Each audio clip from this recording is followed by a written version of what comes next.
Good morning students. मुद्रास्फीति क्या है, मुद्रास्फीति उत्पन्न होने के कारण क्या क्या है, मुद्रास्फीति के प्रकार क्या क्या है, इन सबको जान लेने के पश्चात आज हम मुद्रास्फीति के प्रभावों को जानने का प्रयास करेंगे। What are the various effects of inflation? मुद्रास्फीति समस्त आर्थिक अर्थव्यवस्था तथा उसकी गतिविधियों को व्यापक परिप्रेक्ष्य में सकारात्मक और नकारात्मक दोनों रूप से प्रभावित करती है और जिसके मुद्रास्फीति उत्पन्न होने के कारण दूरगामी आर्थिक, सामाजिक, राजनीतिक और नैतिक प्रभाव समाज में परिलक्षित होते हैं। आइए हम एक एक करके इनको समझते हैं। देखिए, मुद्रास्फीति के जितने भी प्रभाव हैं उनको हम 3 भागों में विभाजित कर सकते हैं। Effect on economic activities and production, effect on distribution and social and political effects of inflation. तो आइए सबसे पहले हम लेते हैं effects of inflation on economic activities और प्रोडक्शन, यानी आर्थिक गतिविधियों पर प्रभाव। कीन्स के अनुसार देखिए, अगर संसाधनों का अर्थव्यवस्था में अल्प प्रयोग हो रहा है, ऐसी दशा में अगर मुद्रास्फीति उत्पन्न होती है तो उसका अर्थव्यवस्था की आर्थिक गतिविधियों पर सकारात्मक प्रभाव पड़ता है। There is positive impact on the economy अगर संसाधनों का अल्प प्रयोग हो रहा है, क्योंकि सामान्य मुद्रास्फीति उत्पादन के लिए अनुकूल वातावरण का निर्माण करने में सहायक होती है। इस स्थिति में सामान्य कीमत स्तर सामान्य लागत स्तर की अपेक्षा तीव्र गति से बढ़ता है, जिससे लाभों की मात्रा में निरंतर वृद्धि होती रहती है। इन कारणों से देखिए, अर्थव्यवस्था में विनियोग स्तर, उत्पादन, रोजगार और राष्ट्रीय आय में यह वृद्धि पूर्ण रोजगार के स्तर तक ही होती है, लेकिन पूर्ण रोजगार स्तर के पश्चात उत्पादन में वृद्धि की नगण्य संभावना होने के कारण कीमत स्तर में तीव्र गति से वृद्धि होती है। तो आप समझ गए बच्चों, पूर्ण रोजगार के पहले अगर मुद्रास्फीति बढ़ती है तो उसके साथ साथ आय, उत्पादन, रोजगार भी बढ़ता है, परंतु पूर्ण रोजगार के बाद की स्थिति में अगर कीमतों का जो प्रसार है वो बहुत तेज गति से होता है, क्योंकि पूर्ण रोजगार स्तर की प्राप्ति के पश्चात हम उत्पादन में फर्दर वृद्धि नहीं कर सकते हैं। अब देखिए, जो तीव्र मुद्रा प्रसार की स्थिति है आर्थिक गतिविधियों पर, इस पूर्ण रोजगार की स्थिति के पश्चात जो आर्थिक गतिविधियों पर जो नकारात्मक प्रभाव पड़ते हैं वो इस प्रकार से हैं। सबसे पहला जो है आपका अत्यधिक मुद्रास्फीति का पूंजी निर्माण और संचयन पर विपरीत प्रभाव पड़ता है, क्योंकि अत्यधिक मुद्रास्फीति की स्थिति में मुद्रा का आंतरिक मूल्य कम होने से लोग बचत कम कर पाते हैं। और नेक्स्ट है, अधिक मुद्रास्फीति से अर्थव्यवस्था ऊंची लागत की अर्थव्यवस्था हाई कॉस्ट इकोनॉमी में परिवर्तित हो जाती है, जिससे उत्पादन उसकी लागत बढ़ती है। फलतः अर्थव्यवस्था में कीमत और मांग का साम्य विखंडित हो जाता है। नेक्स्ट है, अर्थव्यवस्था में कीमत व मांग के साम्य में विखंडन की स्थिति से आर्थिक गतिविधियों में सट्टे व अनिश्चितता की प्रवृत्ति बढ़ती है, जिससे संपूर्ण उत्पादन तंत्र पर विपरीत प्रभाव पड़ता है। इसको हम कहते हैं इंक्रीज इन स्पेक्यूलेशन। नेक्स्ट है, बचतों में कमी तथा आर्थिक अनिश्चितता के कारण डिक्रीज इन सेविंग्स और इकोनॉमिक अनसर्टेनिटी के कारण अर्थव्यवस्था में विनियोग, उत्पादन, रोजगार और आय में कमी आ सकती है। नेक्स्ट है, अत्यधिक मुद्रास्फीति से व्यापारिक वर्ग में संग्रहण की प्रवृत्ति बढ़ती है, होल्डिंग की प्रवृत्ति बढ़ जाती है, क्योंकि मुद्रास्फीति में संग्रहण अधिक लाभदायक होता है। इससे अर्थव्यवस्था में कालाबाजारी बढ़ती है, यानी ब्लैक मार्केटिंग बढ़ती है। अधिक मुद्रास्फीति की स्थिति में विक्रेता नियंत्रित बाजार होता है, सेलर्स डोमिनेंट मार्केट होता है, और जिससे उत्पादन की किस्म में गिरावट आती है। नेक्स्ट है, मुद्रास्फीति से उत्पादन की संरचना में भी परिवर्तन होता है। There is change in structure of production. उपभोग वस्तुओं का उत्पादन अधिक होता है और बाजार अमीर वर्ग के पक्ष में होता है, अर्थात विलासिता संबंधी उपभोग वस्तुओं का उत्पादन जो है मुद्रास्फीति में अधिक होता है। ये भी एक नुकसान है मुद्रास्फीति का।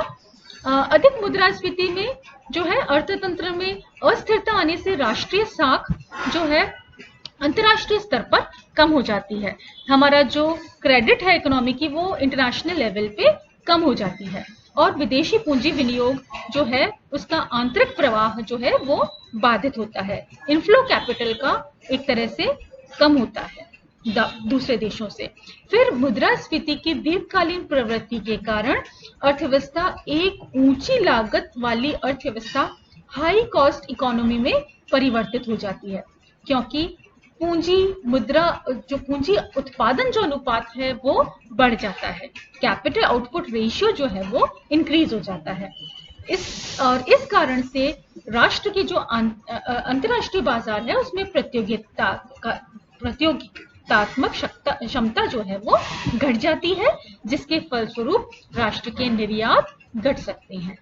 फिर नेक्स्ट है मुद्रास्फीति में मुद्रा के निरंतर मूल्यह्रास के कारण डेप्रिसिएशन ऑफ मनी होता है, देखिए इन्फ्लेशन के टाइम में, और उसके कारण घरेलू मुद्रा का अन्यत्र जो है विदेशों को परागमन हो सकता है, फ्लाइट ऑफ मनी हो सकता है फॉरेन कंट्रीज को।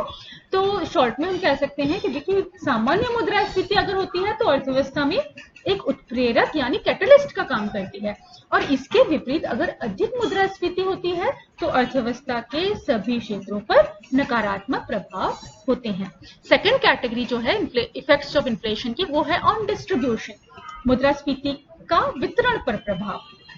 देखिए दीर्घकालीन जो मुद्रास्फीति है समाज में आय संपदा के पुनर्वितरण पर व्यापक प्रभाव होते हैं मुद्रास्फीति के, और समाज में ऐसा वर्ग जिसकी आय परिवर्तनशील होती है और जो आर्थिक क्रियाओं से प्रत्यक्ष रूप से जुड़ा रहता है उसको मुद्रास्फीति की स्थिति में आय वितरण के सकारात्मक लाभ होते हैं।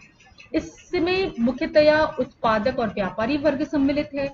इसके विपरीत समाज का एक ऐसा वर्ग है जिसकी आय स्थिर होती है, उसके लिए मुद्रास्फीति कष्टकारक होती है, क्योंकि इस वर्ग पर मुद्रास्फीति का नकारात्मक प्रभाव पड़ता है। इस वर्ग में मुख्यतया श्रमिक, वेतनभोगी, कर्मचारी, पेंशन प्राप्तकर्ता को हम सम्मिलित करते हैं। इस वर्ग पर मुद्रास्फीति का प्रभाव एक प्रतिगामी कर की तरह होता है, और आइए अब हम देखते हैं कि अलग अलग वर्गों पर इसका क्या प्रभाव पड़ता है। सबसे पहले हम लेते हैं ऋणी और ऋणदाता, क्रेडिटर एंड डेब्टर। अब देखिए मुद्रास्फीति में ऋणी को लाभ तथा ऋणदाता को हानि होती है। क्यों? क्योंकि ऋणी को मूलधन और ब्याज के रूप में मुद्रा के वास्तविक भुगतान का भार कम पड़ता है, और जबकि ऋणदाता को मूलधन और ब्याज की अदायगी उस मुद्रा में होती है जिसका वास्तविक मूल्य मुद्रास्फीति के कारण पहले की तुलना में कम होता है। ठीक है। फिर दूसरा है व्यापारी और उद्यमी वर्ग, बिजनेसमैन एंड एंटरप्रेन्योर। मुद्रास्फीति व्यापारी और उद्यमी वर्ग के लिए वरदान है, मैंने पहले बताया आपको, क्योंकि कीमत वृद्धि के कारण उत्पादक वर्ग की जो लाभ की प्रत्याशा है, प्रॉफिट एक्सपेक्टेंसी जो है वो बढ़ जाती है। साथ ही कीमतों में वृद्धि के कारण स्कंद जो स्टॉक है उसका मौद्रिक मूल्य में भी वृद्धि हो जाती है। बाजार में मांग सदैव विद्यमान रहती है। इसके अतिरिक्त लागतों में वृद्धि जो है वो कीमत वृद्धि की तुलना में कम होती है। उन्नत आर्थिक वातावरण के कारण बाजार विक्रेता बाजार होता है, जिससे विक्रय जो है वो आवर्ती जो सेल्स टर्नओवर बढ़ने से पूंजी परिचालन जो है, कैपिटल सर्कुलेशन जो है वो बढ़ जाता है, जिससे लाभ में वृद्धि होती है। आर्थिक अनिश्चितता और सट्टे की प्रवृत्ति के कारण अप्रत्याशित लाभों में विंडफॉल जो गेन है उसमें वृद्धि होती है। स्थिर आय वर्ग को अगर हम देखें, फिक्स इनकम ग्रुप, नेक्स्ट स्थिर आय वर्ग में वे व्यक्ति आते हैं जिनको एक निश्चित आय प्राप्त होती है, जैसे सैलरीड जो लोग हैं, श्रमिक वर्ग है, पेंशन प्राप्त करता है, ये सब में सम्मिलित होते हैं। और अधिक मुद्रास्फीति के कारण स्थिर आय वालों पर सबसे गंभीर विपरीत प्रभाव पड़ता है, क्योंकि इस वर्ग की आय कीमत वृद्धि के अनुपात में नहीं बढ़ती है, फलतः जीवन यापन की लागत बढ़ जाती है। इसके अतिरिक्त इस वर्ग द्वारा आय वृद्धि की मांग से औद्योगिक अशांति और लागत प्रेरित स्थिति का भय बना रहता है। असंगठित क्षेत्र के व्यक्ति का जीवन दूभर हो जाता है। तो आप देख सकते हैं विपरीत प्रभाव पड़ता है फिक्स्ड इनकम ग्रुप पर। और नेक्स्ट है विनियोक्ता वर्ग, इन्वेस्टर्स ग्रुप। विनियोक्ता वर्ग में भी उद्योग और व्यवसाय में विनियोग कर आय प्राप्त करने वाले व्यक्ति सम्मिलित होते हैं। विनियोक्ता जो है वर्ग को हम दो भाग में बांट सकते हैं। पहला वर्ग में निश्चित आय प्राप्त करने वाले विनियोक्ता हैं, जिनका विनियोग ऋण पत्रों तथा सरकारी प्रतिभूतियों में होता है और जिन्हें ब्याज के रूप में निश्चित आय प्राप्त होती है। द्वितीय वर्ग में वो विनियोक्ता है जिनका विनियोग साधारण अंशों में शेयर्स में होता है और जिन्हें लाभांश के रूप में परिवर्तित आय प्राप्त होती है, वेरिएबल इनकम प्राप्त होती है। मुद्रास्फीति में प्रथम वर्ग को हानि होती है क्योंकि उनकी वास्तविक आय कीमत वृद्धि के कारण गिर जाती है, जबकि दूसरा जो ग्रुप है मैंने आपको बताया उसको लाभ होता है क्योंकि उसे अधिक लाभांश कंपनियों के लाभ बढ़ जाने के कारण बढ़ी हुई मात्रा में प्राप्त होते हैं। नेक्स्ट है कृषक वर्ग। कृषक वर्ग को सामान्यतः मुद्रास्फीति में लाभ प्राप्त होता है क्योंकि उन्हें उत्पादन ऊंची कीमतों पर विक्रय होने के कारण उनकी आय में वृद्धि होती है। फिर उपभोक्ता वर्ग, कंज्यूमर्स ग्रुप। कीमत स्तर में वृद्धि होने से समस्त उपभोक्ता वर्ग को हानि होती है क्योंकि मुद्रास्फीति में वास्तविक आय तथा मौद्रिक आय का अंतर बढ़ जाता है और इसके अतिरिक्त उत्पादन निम्न किस्म का तथा ऊंची लागत का होता है, जिसमें परिशोधन या गुणवत्ता का अभाव होता है। तो नेक्स्ट है आपके, ये तो हो गए आपके ऑन डिस्ट्रीब्यूशन पर प्रभाव। और नेक्स्ट कैटेगरी है सामाजिक और राजनीतिक प्रभावों वाली, यानी social and political effects of inflation. अधिक मुद्रास्फीति एक राष्ट्र में उस धरातल का निर्माण करती है जिस पर सामाजिक और राजनीतिक बुराइयों का जन्म होता है। सामाजिक प्रभाव के रूप में मुद्रास्फीति से आर्थिक विषमता में वृद्धि होती है, जिसके कारण अनेक सामाजिक असंतुलन तथा वर्ग भेद, वर्ग संघर्ष, क्लास स्ट्रगल आदि की शुरुआत होती है। सट्टे की प्रवृत्ति के कारण अनैतिक और अवैधानिक व्यावसायिक गतिविधियों को बल मिलता है। बाजार तंत्र में कालाबाजारी, जमाखोरी, मुनाफाखोरी व रिश्वत को प्रोत्साहन मिलता है, जो अंत में सामाजिक संघर्ष का कारण बनते हैं और समाज का आप देख सकते हैं नैतिक पतन भी होता है ऐसे समय में। और मुद्रास्फीति की अवस्था में आप देखें किसी भी सरकार की कार्यक्षमता और कार्यकुशलता का भी मुद्रास्फीति दर्पण होती है। और अनियंत्रित मुद्रास्फीति की अगर स्थिति है तो जन सामान्य में सरकार के प्रति असंतोष बढ़ता है, जिसके कारण राष्ट्र का राजनीतिक स्वरूप विकृत हो सकता है। और आज विश्व के सभी राष्ट्रों में चुनाव अभियान में तथा संसदीय बहसों में स्फीति प्रमुख जन मुद्दा बन गई है। तो इस प्रकार से आपने आज विभिन्न मुद्रास्फीति के विभिन्न प्रकारों का हमने आज विश्लेषण किया, उसको हमने समझने का प्रयास किया और आशा है आप सबको यह अच्छे से समझ में आ गया होगा। Thank you.